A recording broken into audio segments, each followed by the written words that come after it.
ఇవాళ నేను గుంట పునుగులు వేసుకుంటున్నానండి. ఇది గుంట పునుగులు చూసారా? ఇది గుంట పునుగులు వేసుకునేది అనమాట. ఇది నేను దీంతో గుంట పునుగులు వేసుకుంటున్నా. దీంట్లో ఏమేమి వేయాలో గుంట పునుగుల్లో పిండిలో చూపిస్తాను. అట్లుకి వేసుకునే పిండి ఇంత గట్టిగా వేసుకోవాలి. ఇప్పుడు ఇందులోకి ఉల్లిపాయలు జీలకర్ర వేసుకోవాలి. జీలకర్ర, ఉల్లిపాయలు, పచ్చిమిరకాయలు, జీలకర్ర వేసుకోవాలి. ఇట్లా వేసుకొని ఈ మాదిరిలో పిండి కలుపుకోవాలి.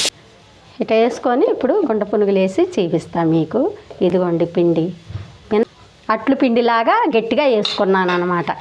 అది ఇలా ముందు కొంచెం నూనె వేసుకొని గుంటల్లో ఇట్లా వేసుకోవాలన్నమాట.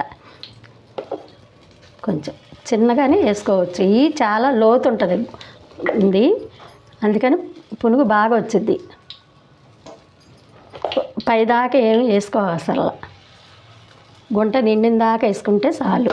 నూనె ఇందులో వేసింది కొంచెం కాలినాక అప్పుడు ఈ పునుగు వేయండి, అప్పుడు బాగా వచ్చింది. పెద్ద శ్రమే ఉండదండి. కాకపోతే అట్టుపిండి రేతురి రుబ్బుకొని పెట్టుకోవాలి. కొంచెం గట్టిగా ఉండాలి, మామూలు అట్టుపిండిలాగా పలుసుగా కాదు. పునుగు రావాలి కదా, అందుకని గట్టిగా ఉండాలన్నమాట. ఇట్లా వేసుకోండి గుంట పునుగులు. పిల్లలు కూడా బాగా తింటారు, చాలా బాగుంటాయండి.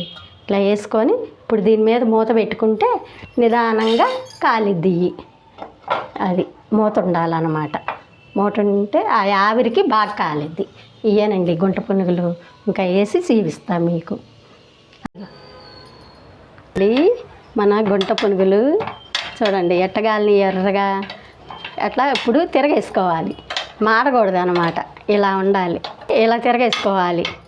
మళ్ళీ అడుగును కూడా చక్కగా మూత పెట్టాం కదా, లోన కూడా ఉడికిద్ది అనమాట. ఉడకదు అని భయం లేదు, తెల్లగా ఉందని. ఉడికిద్ది, లోన కూడా ఉడికిద్ది. మూత పెట్టాం కదా, ఇట్లా పొంగాలి. ఈ పిండికల్లా రేతిరి రుబ్బి నానబెట్టుకొని తెల్లారి వేసుకోవాలి. లేకపోతే పొద్దున్నే రుబ్బి నానబెట్టుకొని సందకాడ వేసుకోవాలి.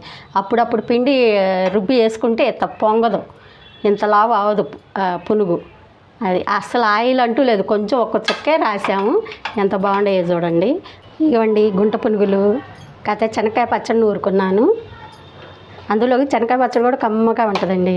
ఇది నేను కారపొడి పచ్చి కొబ్బరి వేసి నూరానండి. కారపొడి చాలా బాగుంటుంది. మీకు పచ్చి కొబ్బరితో కారపొడి ఓ రోజు చూపిస్తాను. టిఫిన్లోకి కానీ అన్నంలోకి కానీ నెయ్యి వేసుకొని ఒకరు అన్నంలో తింటే ఈ కారపొడి చాలా బాగుంటుంది. పచ్చి కొబ్బరితో కారపొడి చేశాను అనమాట. ఒకరోజు నేను చేసి మీకు వీడియోలో కూడా పెడతాను.